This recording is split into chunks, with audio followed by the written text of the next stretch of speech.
no livro que nós estamos lendo, né? É uma breve história da humanidade, Homem Sapiens. Nós estamos na página 202.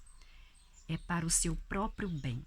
O primeiro império sobre o qual temos informações definitivas foi o Império Acádio, de Sargão, o Grande, 2250 a.C.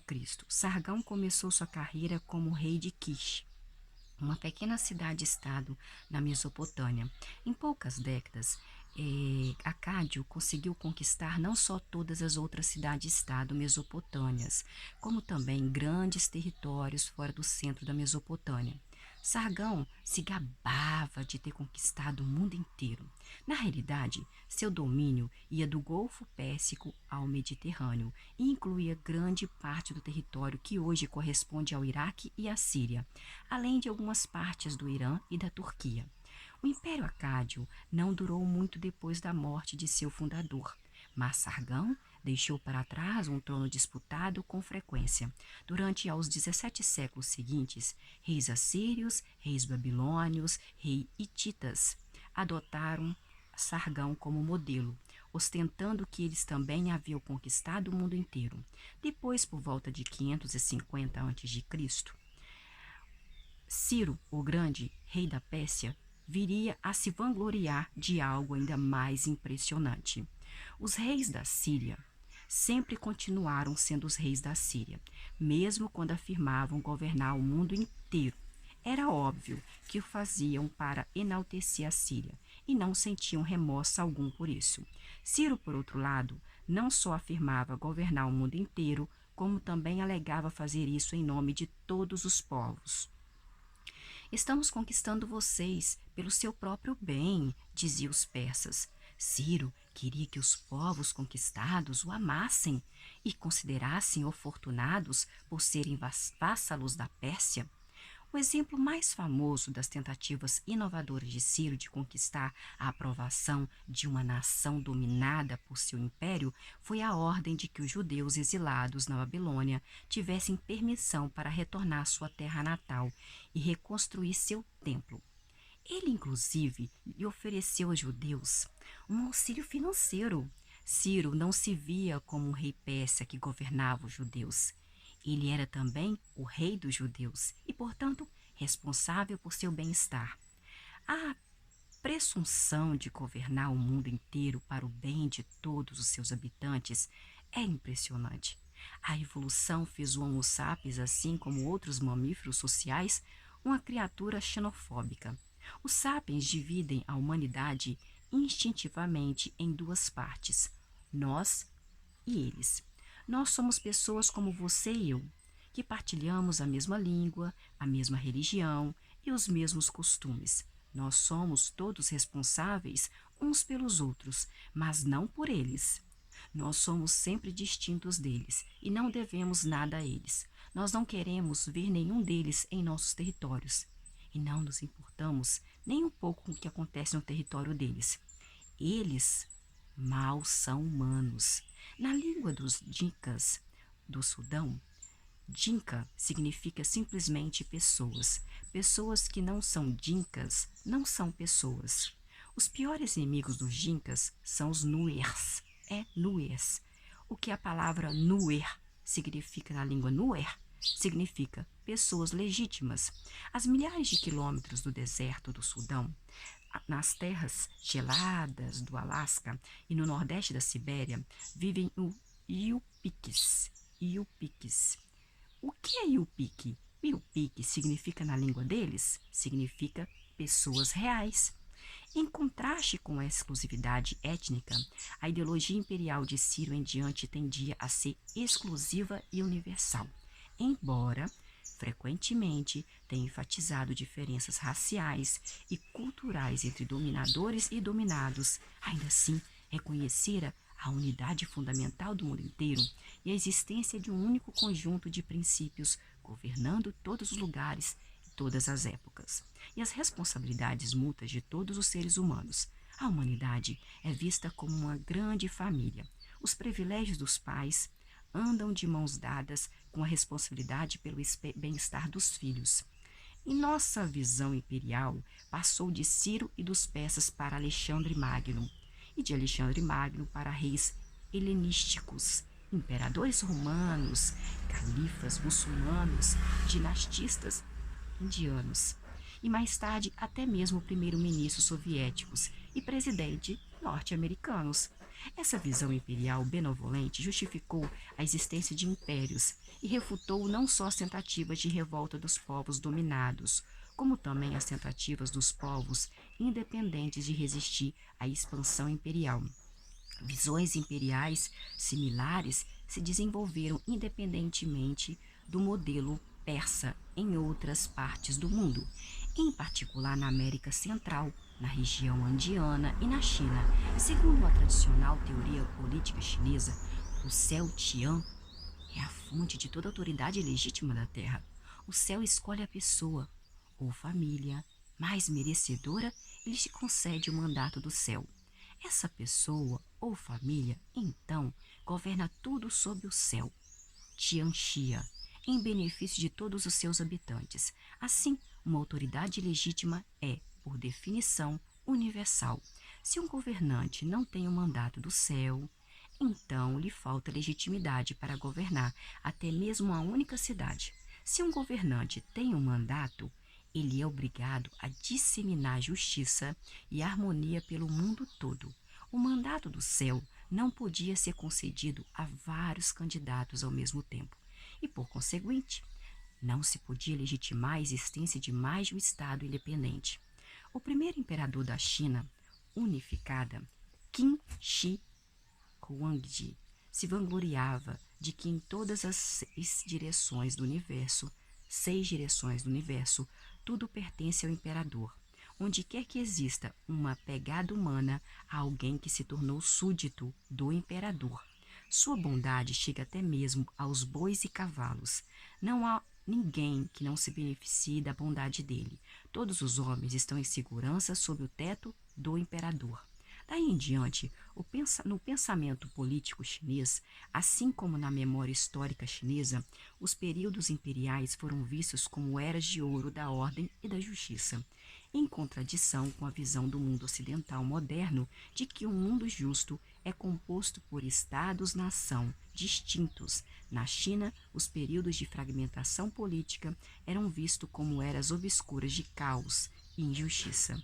Essa percepção teve implicações de longo alcance para a história chinesa. Sempre que o império ruía, a teoria política dominante estimulava os detentores do poder a não se contentarem com míseros principados independentes, mas tentar a reunificação. Mais cedo ou mais tarde, essas tentativas sempre acabavam dando certo. 205. Quando eles se tornam nós. Quando eles se tornam nós, página 205. Os impérios desempenharam um papel decisivo em amalgar muitas pequenas culturas em um número menor de culturas maiores, ideais, pessoas, mercadorias e tecnologia disseminam mais facilmente dentro das fronteiras de um império do que em uma região politicamente fragmentada. Com frequência, eram os próprios impérios que disseminavam deliberadamente ideias, instituições, costumes e normas. Uma razão era tornar a vida mais fácil para eles mesmos. É difícil, gente, governar um império em que cada pequeno distrito tem seu próprio conjunto de leis, sua própria forma de escrever, sua própria língua e seu próprio dinheiro. A padronização era uma vantagem para os imperadores. Uma segunda razão, igualmente importante, pela qual os impérios disseminavam ativamente uma cultura comum, era obter legitimidade. Pelo menos desde a época de Ciro e de Qin Shi Huangdi, os impérios justificaram suas ações, fosse a construção de estradas ou o derramamento de sangue, como necessárias para disseminar uma cultura superior, da qual os conquistados se beneficiaram ainda mais que os conquistadores. Os benefícios, às vezes, gente, eram notáveis. Aplicação de leis, planejamento urbano, padronização de pesos e medidas, e outras vezes questionáveis, impostos, serviço militar obrigatório, culto ao imperador. mas a maior parte das elites imperiais acreditava firmemente que estava trabalhando para o bem-estar geral dos habitantes do império. A classe dominante chinesa tratava os vizinhos de seus pais e seus súditos estrangeiros como bárbaros miseráveis, a que o império deveria levar os benefícios da cultura. O mandato do céu foi concedido ao imperador, não para explorar o mundo, mas para educar a humanidade. Os romanos também justificaram seu domínio argumentando que estavam acendendo paz, justiça e refinamento aos bárbaros. Os alemães selvagens e os gauleses pintados viviam na imundície e viviam na ignorância até que os romanos os adestraram com a lei, os lavaram em casas de banhos públicas e os aprimoraram com a filosofia. O Império Maurya, do século III a.C., adotou como missão a disseminação dos ensinamentos de Buda em um mundo ignorante. Os califás muçulmanos, receberam uma ordem divina para difundir a revelação do profeta de forma pacífica e, se possível, mas com o uso da espada se necessário. Os impérios espanhol e português proclamaram que não eram riquezas o que procuravam nas Índias e na América, e sim adeptos para a fé verdadeira. O sol nunca se punha na missão britânica de difundir as mensagens do liberalismo e do livre comércio. Os soviéticos se sentiram obrigados a facilitar a inexorável marcha histórica do capitalismo rumo à utopia ditadura do proletariado. Hoje, muitos norte-americanos sustentam que seu governo tem o dever moral de levar os países de terceiro mundo os benefícios da democracia e dos direitos humanos, mesmo que estes sejam entregues por mísseis de cruzeiros F-16S. As ideias culturais disseminadas pelo Império raramente eram uma criação exclusiva da elite dominante, uma vez que a visão imperial tende a ser, por natureza, universal e inclusiva. Foi relativamente fácil para as elites imperiais adotar ideias, normas e tradições onde quer que as encontrassem, em vez de se ater com fanatismo a uma única tradição conservadora. Embora alguns imperadores procurassem purificar suas culturas e retornar ao que consideravam suas raízes, a maior parte dos impérios gerou civilizações híbridas que observaram muitos dos povos dominados. A cultura imperial de Roma era grega quase tanto quanto romana. A cultura imperial abássida era parte persa, parte grega e parte árabe. A cultura imperial mongol era uma imitação da chinesa. No Império dos Estados Unidos, um presidente norte-americano com sangue queniano pôde comer pizza italiana enquanto assiste ao seu filme preferido, Lawrence da Arábia. Não sei falar. Um épico britânico sobre a rebelião árabe contra os turcos. Não que esse caldeirão cultural tenha tornado o processo de assimilação mais fácil para os conquistados. A civilização imperial pode muito bem ter absorvido inúmeras contribuições de diversos povos conquistados, mas o resultado híbrido ainda era estranho à grande maioria. O processo de assimilação era com frequência doloroso e traumático. Não é fácil abrir mão da tradição local e familiar, assim como é difícil e estressante entender e adotar uma nova cultura. Pior ainda, mesmo quando os povos dominados adotavam a cultura imperial com sucesso, podia levar décadas, se não séculos, até que a elite os aceitasse como parte de nós. As gerações que viviam entre a conquista e a aceitação eram deixadas ao relento. Já haviam perdido sua querida cultura local, mas não tinham permissão para participar em condição de igualdade no mundo imperial. Pelo contrário, a cultura adotada continuava a vê-la como bárbaros. Imagine um ibérico de boa ascendência vivendo um século antes da queda da Numância. Ele fala seu dialeto celta nativo com seus pais, mas aprendeu um latim impecável, com sotaque muito leve, porque é necessário para conduzir seus negócios e lidar com as autoridades. Alimenta a predileção de sua esposa por bugigangas enfeitadas, mas fica um pouco constrangido porque ela, como outras mulheres locais, guarda esse requisito de gosto celta. Ele preferia que ela, sua esposa, adotasse a simplicidade das joias usadas pela esposa do governante romano. Ele mesmo usa túnicas romanas e, graças ao sucesso como comerciante de gado, devido em grande parte à sua experiência com o complicado direito romano, conseguiu construir um casarão em estilo romano. Contudo, mesmo sendo capaz de receitar um livro terceiro das geórgicas de Virgílio, de memória, os romanos ainda o tratam como um semi-bárbaro. Ele percebe, com frustração, que nunca receberá uma nomeação para o governo ou terá acesso aos melhores assentos no anfiteatro. No fim do século XIX, muitos indianos bem instruídos aprenderam a mesma lição com os mestres britânicos. Uma história famosa é de um indiano ambicioso que dominou as complexidades da língua inglesa, fez aulas de dança ocidental e até se acostumou a comer com garfo e com faca. Equipamento com seus novos modos, viajou à Inglaterra, estudou direito na Universidade de College de London e se tornou advogado. Mesmo assim, esse jovem homem das leis, aprumado em seu terno e gravata, foi jogado para fora de um trem na colônia britânica da África do Sul, por insistir em viajar na primeira classe em vez de se acomodar na terceira classe, onde homens de cor, como ele, deviam viajar. Seu nome era Mohandas Karamchand Gandhi. Será que é Mohandas mesmo? Karamchand Gandhi? Em alguns casos, o processo de aculturação e assimilação acabou rompendo as barreiras entre os recém-chegados e a antiga elite. Os conquistados já não viam o império como um sistema estrangeiro de ocupação, e os conquistadores passaram a enxergar seus conquistados como iguais. Dominantes e dominados passaram a ver eles como nós. Todos os súditos de Roma, depois de séculos de dominação imperial, acabaram recebendo a cidadania romana. Não romanos ascenderam e passaram a ocupar os cargos mais altos entre os oficiais das legiões romanas e foram nomeados ao Senado. Em 48, o imperador Cláudio admitiu no Senado vários gauleses notáveis cujos costumes, cultura e laços de matrimônio se misturavam com os nossos, conforme observou em um discurso. Senadores arrogantes protestaram contra a inclusão desses ex-inimigos no cerne do sistema político romano.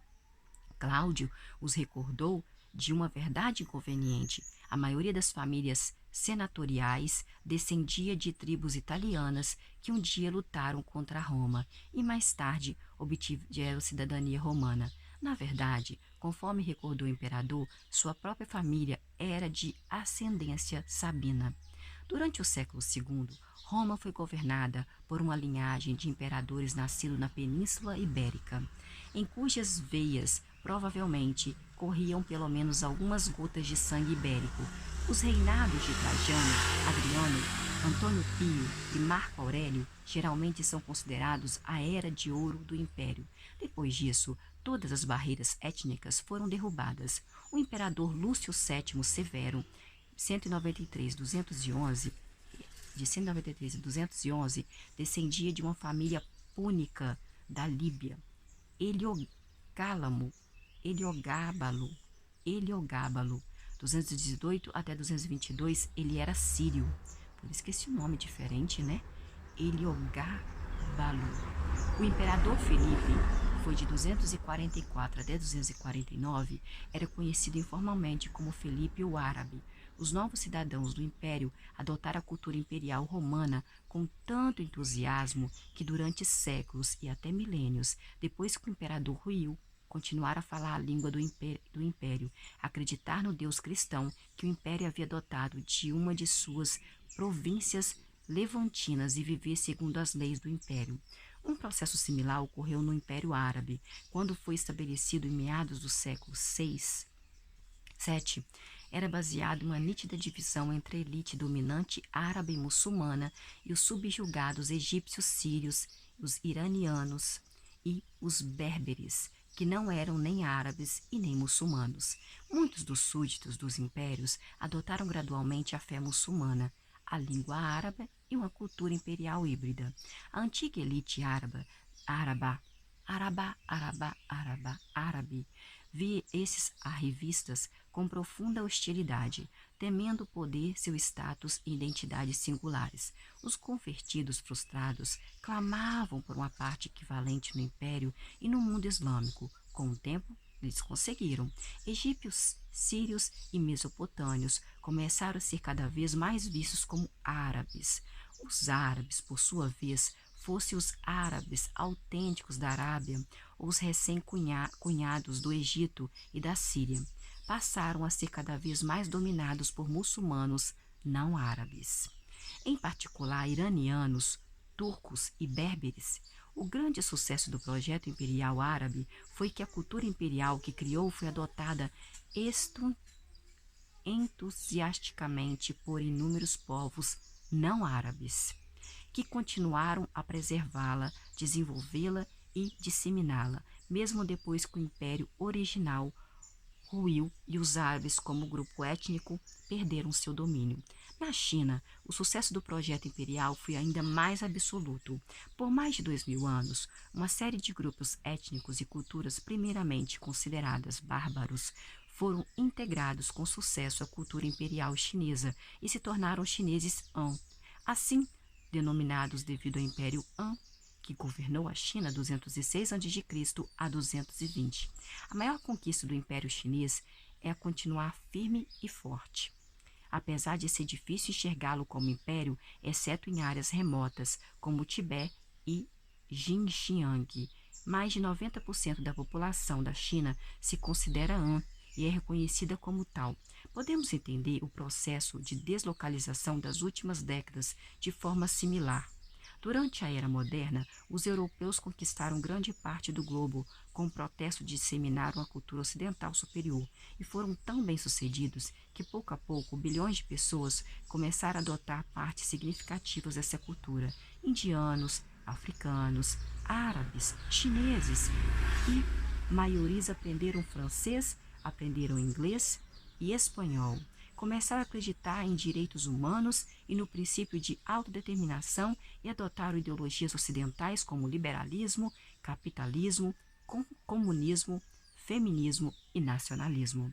Durante o século XX, grupos locais que haviam adotado valores ocidentais reivindicaram igualdade em relação aos seus conquistadores europeus em nome desses mesmos valores. Muitas lutas anticolonialistas foram travadas sob a bandeira da autodeterminação, do socialismo e dos direitos humanos, todas legados ocidentais. Assim como os egípcios, os iranianos e os turcos adotaram e adaptaram a cultura imperial que herdaram dos conquistadores árabes originais. Também os indianos, os africanos e os chineses da atualidade aceitaram grande parte da cultura imperial de seus antigos soberanos ocidentais, ao mesmo tempo que procuraram moldá-la de acordo com suas necessidades e tradições. Mocinhos e bandidos na história. É tentador dividir a história entre mocinhos e bandidos, colocando todos os impérios do lado dos bandidos. Afinal, quase todos esses impérios foram edificados sobre sangue e mantiveram seu poder por meio da opressão e guerra. Mas grande parte das culturas de hoje se baseia em legados imperiais. Se os impérios são, por definição, ruins, o que isso diz sobre nós? Existem escolas de pensamento e movimentos políticos que procuram expurgar a cultura humana do imperialismo, deixando o que afirmam ser uma civilização pura e autêntica, não contaminada pelo pecado. Essas ideologias são, na melhor das hipóteses, ingênuas, na pior, servem como uma camuflagem hipócrita para o nacionalismo bruto e para a intolerância. Talvez seja possível argumentar que algumas das inúmeras culturas que surgiram no início da história registrada fossem impuras, intocadas pelo pecado e não adulteradas por outras sociedades. Mas nenhuma cultura, desde aquele início, pode fazer essa afirmação, pelo menos nenhuma cultura que ainda existe sobre a face da Terra. Todas as culturas humanas são, em parte, legado de impérios e civilizações imperiais, e nenhuma cirurgia acadêmica ou política pode remover esse legado sem matar o paciente. Pense, por exemplo, na relação de amor e de ódio entre a República Independente da Índia atual e a Índia Britânica. A conquista e ocupação da Índia pelos britânicos custou a vida de milhões de indianos e foi responsável pela humilhação e exploração contínua de outras centenas de milhões. Ainda assim, muitos indianos adotaram com entusiasmo dos convertidos ideias ocidentais como autodeterminação e até direitos humanos e ficaram consternados quando os britânicos se recusaram a colocar em prática seus próprios valores declarados e conceder aos indianos nativos direitos iguais como os súditos britânicos ou independentes. No entanto, o Estado indiano moderno é filho do Império Britânico. Os britânicos mataram, feriram e perseguiram os habitantes do subcontinente, mas também uniram um mosaico desconcertante de reinos, principados e tribos em guerra, criando uma consciência nacional partilhada e um país que funcionava mais ou menos como uma unidade política. Eles assentaram as bases do sistema jurídico indiano, criaram sua estrutura administrativa e construíram a rede de ferrovias que foi fundamental para a integração econômica. A Índia independente adotou a democracia ocidental em sua encarnação britânica como forma de governo. O inglês ainda é a língua franca do subcontinente, uma língua neutra que falantes nativos de Hindi, Tamil e Malayala podem usar para se comunicar. Os indianos são apaixonados por cricket e chai, que é chá. E tanto o jogo quanto a bebida são legados britânicos. O cultivo comercial de chá não existia na Índia até meados do século XIX, quando foi introduzido pela Companhia Britânica das Índias Orientais e foram os snobs sahibs britânicos que disseminaram o costume de tomar chá por todo o subcontinente. Quantos indianos hoje em dia gostariam que houvesse uma votação para destituí-los da democracia, da língua inglesa, da rede de ferrovias, do sistema jurídico, do cricket e do chá, utilizando o argumento de serem legados imperiais? Mesmo que isso acontecesse, o próprio fato de fazer uma votação para decidir a questão não demonstraria sua dívida para com esses soberanos? Mesmo se fôssemos condenar completamente o legado de um império brutal, na esperança de reconstruir e salvaguardar as culturas autênticas que o procederam, com toda a probabilidade o que estaríamos defendendo não seria nada além do legado de um império mais antigo e não menos brutal. Aqueles que se ressentem da mutilação da cultura indiana pela Índia britânica santificam inadvertidamente os legados do Império Mongol e do Sultanato de Delhi, e quem quer que tente resgatar a cultura indiana autêntica das influências estrangeiras desses impérios muçulmanos está santificando os legados do Império Gupta, do Império Kusharana e do Império Maurya. Se o nacionalista extremo hindu fosse destruir todas as construções deixadas pelos conquistadores britânicos, com a principal estação do trem de Mumbai, o que faria com as estruturas deixadas pelos conquistadores muçulmanos, hein? Como Taj Mahal? Ninguém sabe ao certo como resolver a questão espinhosa de herança cultural. Qualquer que seja o caminho escolhido, o primeiro passo é reconhecer a complexidade do dilema e aceitar que a divisão simplista entre mocinhos e bandidos não leva a lugar nenhum. A menos, é claro, que estamos dispostos a admitir que costumamos seguir o exemplo dos bandidos. Página 214, o novo Império Global. Desde mais ou menos 200 anos antes de Cristo, a maioria dos humanos viveu em impérios. Parece provável que no futuro também a maioria dos humanos viva em um império também. Mas dessa vez o império será verdadeiramente global. A visão imperial de um único domínio sobre o mundo inteiro pode ser iminente. À medida que avançamos para o século XXI, o nacionalismo perde terreno rapidamente e cada vez mais pessoas acreditam que toda a humanidade é fonte legítima de autoridade política e não composta por membros de nações específicas. e que a garantia dos direitos humanos e a proteção dos interesses de toda espécie humana deve nortear a política. Sendo assim, ter cerca de 200 estados independentes é um obstáculo, não ajuda, já que suecos, oi amor, indonésios e nigerianos merecem ter os mesmos direitos humanos. Não seria mais simples que um único governo global os protegesse? O aparecimento de problemas essencialmente globais, como o derretimento das calotas polares, acaba com qualquer legitimidade que reste aos Estados-nação independentes. Nenhum Estado soberano será capaz de superar sozinho o aquecimento global. O mandato do céu chinês foi concedido pelo céu para resolver o problema da humanidade.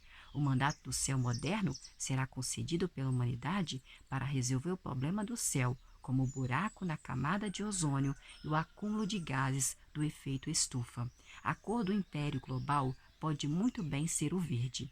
Em pleno 2015, o mundo ainda é politicamente fragmentado, mas os estados estão perdendo sua independência rapidamente. Nenhum deles é realmente capaz de executar políticas econômicas independentes, declarar e travar guerras quando eles quiserem, ou mesmo conduzir as próprias questões internas, como julgar convenientemente. Os estados estão cada vez mais abertos às maquinações dos mercados globais, às interferências de ONGs e empresas globais e à supervisão do público global e do sistema jurídico internacional.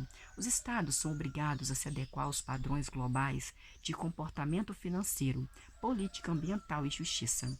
Correntes imensamente poderosas de capital, trabalho, informação giram e moldam o mundo com uma crescente desconsideração pelas fronteiras e opiniões dos estados. O império global, que está sendo forjado diante de nossos olhos, não é governado por nenhum estado ou por grupo étnico em particular. De maneira similar ao Império Romano tardio, é governado por uma elite multiétnica e se mantém unido por cultura e interesses em comum. Em todo o mundo, cada vez mais empresários, engenheiros, especialistas, acadêmicos, advogados e gerentes são chamados para fazer parte deste império. Eles devem ponderar se responderão ao chamado imperial ou se permanecerão fiéis ao seu Estado e ao seu povo. É cada vez maior o número daqueles que escolhem o império. Página 216. A lei da religião. No mercado medieval em Samarcanda, uma cidade construída em um oásis no centro da Ásia, mercadores sírios acariciavam finas sedas chinesas.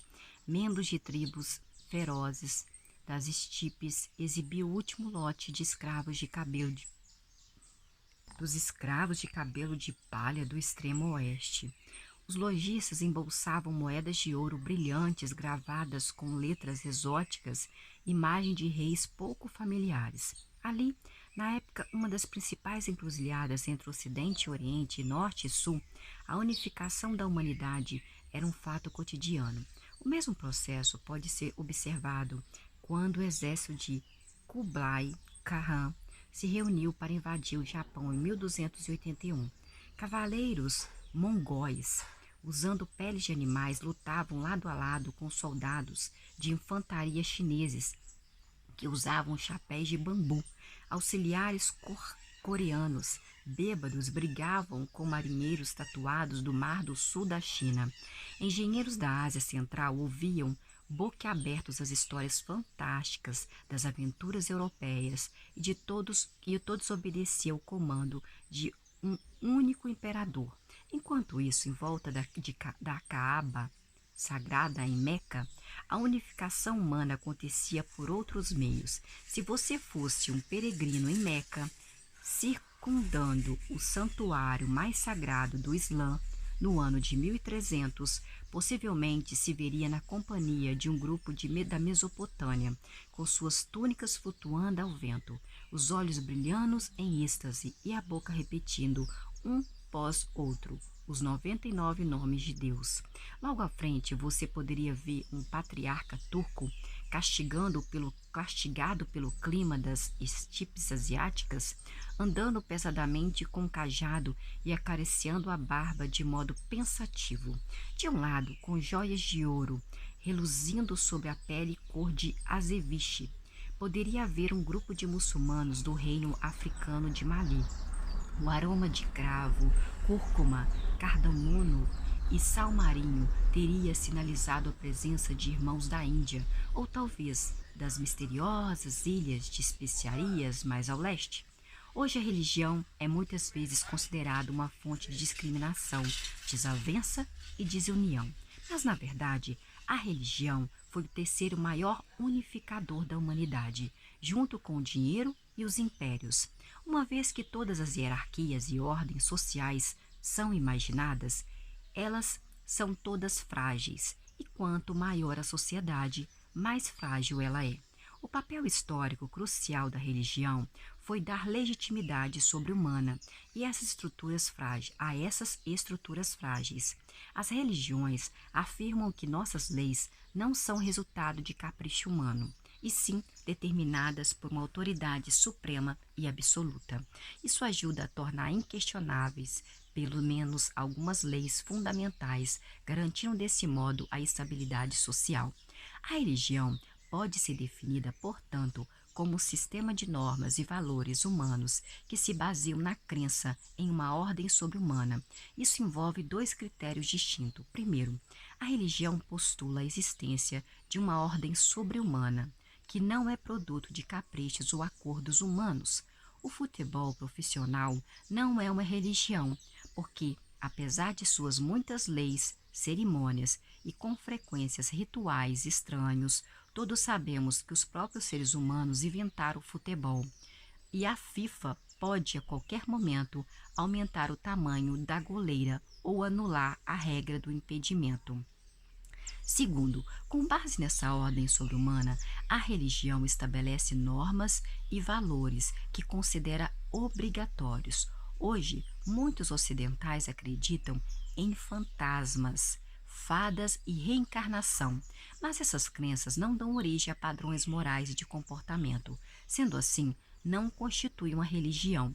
Apesar de sua capacidade de legitimar ordens políticas e sociais disseminadas, nem todas as religiões usaram esse potencial.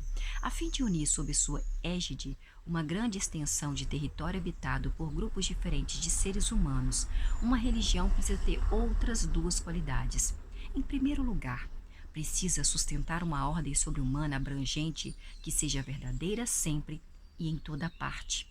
E, em segundo lugar, precisa insistir em difundir essa crença para todos. Dito de outro modo, ela precisa ser universal e precisa ser missionária. As religiões mais conhecidas da história, as pessoas tendem a acreditar que todas as religiões são como elas. Na verdade, a maioria das religiões antigas eram locais e eram exclusivas.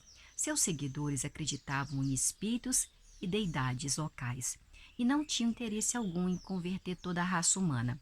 Até onde sabemos, as religiões universais e missionárias só começaram a aparecer no primeiro milênio a.C., e seu surgimento foi uma das revoluções mais importantes da história, e fez uma contribuição vital à unificação da humanidade, assim como o surgimento de impérios universais e do dinheiro universal.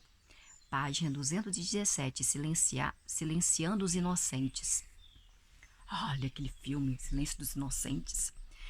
Quando o animismo era o sistema de crença dominante, as normas e os valores humanos tinham de levar em consideração a perspectiva e os interesses de uma infinidade de outros seres, tais como animais, plantas, fadas e fantasmas. Por exemplo, um bando de caçadores-coletores no Vale do Ganges pode ter estabelecido uma lei proibindo as pessoas de cortarem uma figueira particularmente grande, para evitar que o espírito da figueira ficasse furioso e se vingasse.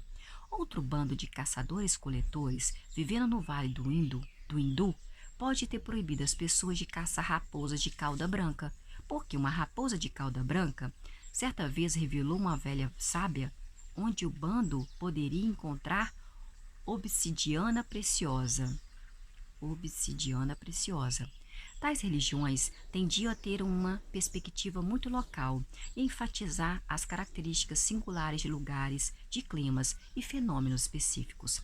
A maioria dos caçadores-coletores passava a vida inteira em uma área de não mais de 1.000 quilômetros quadrados. Para sobreviver, os habitantes de um determinado vale precisavam entender a ordem sobre-humana que regulava esse vale e adequar seu comportamento a tal ordem. Não fazia sentido tentar convencer os habitantes de um vale distante a seguir as mesmas regras. As pessoas do Hindu não se preocupavam em enviar missionários ao Ganges para convencer os locais a não caçarem raposas de cauda branca. A revolução agrícola parece ter sido acompanhada de uma revolução religiosa. Os caçadores-coletores caçavam animais selvagens e coletavam plantas silvestres que podiam ser vistos como iguais em status ao Homo sapiens. O fato de que os homens caçavam ovelhas não tornava as ovelhas inferiores aos homens, assim como o fato de que os tigres caçavam homens não tornava os homens inferiores aos tigres.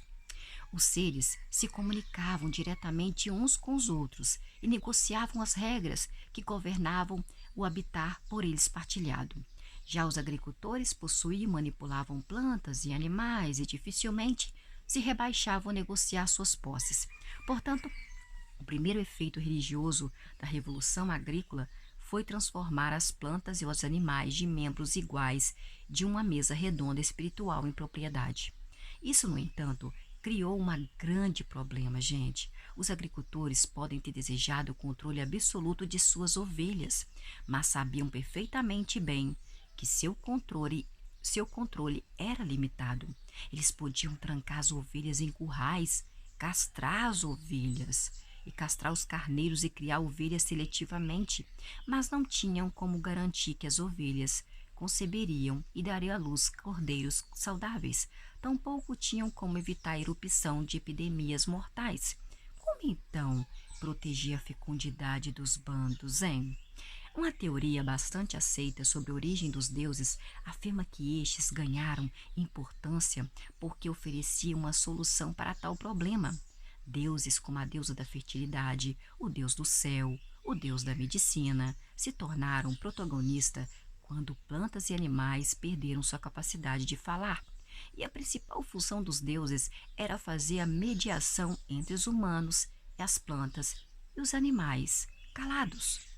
Grande parte da mitologia antiga é, na verdade, um contrato em que os humanos prometem a devoção eterna aos deuses em troca do domínio de plantas e animais. Os primeiros capítulos do livro de Gênesis são um exemplo excelente. Durante milhares de anos após a Revolução Agrícola, a liturgia religiosa constituiu principalmente em humanos sacrificando cordeiros e oferecendo os cordeiros como pão e vinho aos poderes divinos, que, por sua vez, prometiam colheitas abundantes e rebanhos fecundos. No início, a Revolução Agrícola teve um impacto muito menor no status de outros membros do sistema animista, como rochas, nascentes, fantasmas e demônios. No entanto, pouco a pouco, estes também perderam status em favor de novos deuses. Enquanto as pessoas passavam a vida toda em territórios limitados de algumas centenas de quilômetros quadrados, a maior parte de suas necessidades podia ter atendida por espíritos locais. Mas quando os reinos e as redes de comércio se expandiram, as pessoas precisaram contratar entidades cujo poder e autoridade abarcassem um reino inteiro ou uma região comercial inteira. A tentativa de satisfazer essas necessidades levou ao surgimento de religiões politeístas, do grego poli, muitos, e tel, deuses. Essas religiões entendiam que o mundo era controlado por um grupo de deuses poderosos, como a deusa da fertilidade, o deus da chuva e o deus da guerra. Os humanos podiam rogar a esses deuses, e os deuses podiam, se recebessem devoções e sacrifícios, dignar-se a trazer chuva, vitória e saúde. O animismo não desapareceu totalmente com o advento do politeísmo. Demônios, fadas, fantasmas, Rochas sagradas, nascentes sagradas e árvores sagradas continuaram sendo parte integral de quase todas as religiões politeístas. Esses espíritos eram muito menos importantes que os grandes deuses, mas eram bons o bastante para satisfazer as necessidades mundanas de muitas pessoas comuns. Enquanto o rei, em sua capital, sacrificava dezenas de carneiros gordos para o grande Deus da guerra, rezando para que ele lhe concedesse a vitória sobre os bárbaros, o camponês em sua cabana acendia uma vela para a fada da figueira, rezando para que a fada da figueira o ajudasse a curar seu filho doente. Mas a maior parte da ascensão dos grandes deuses não foi sobre ovelhas ou demônios, e sim sobre o status do Homo sapiens. Os animistas acreditavam que os humanos fossem apenas uma das muitas criaturas que habitavam o mundo. Os politeístas, por outro lado, cada vez mais viam o mundo como um reflexo da relação entre deuses e humanos. Nossas preces, nossos sacrifícios, nossos pecados e nossas boas ações determinavam o destino de todo o ecossistema. Uma inundação terrível poderia exterminar bilhões de formigas, gafanhotos, tartarugas, antílopes, girafas e elefantes, só porque alguns poucos sapiens estúpidos exasperaram os deuses. O politeísmo, portanto, exaltava não só os status dos deuses, como também o da humanidade. Os membros menos afortunados do velho sistema animista perderam sua estatura e se tornaram figurantes ou objetos de cenas silenciosos no grande drama da relação do homem com os deuses. Nós paramos na página 220, os benefícios da idolatria, e até mais.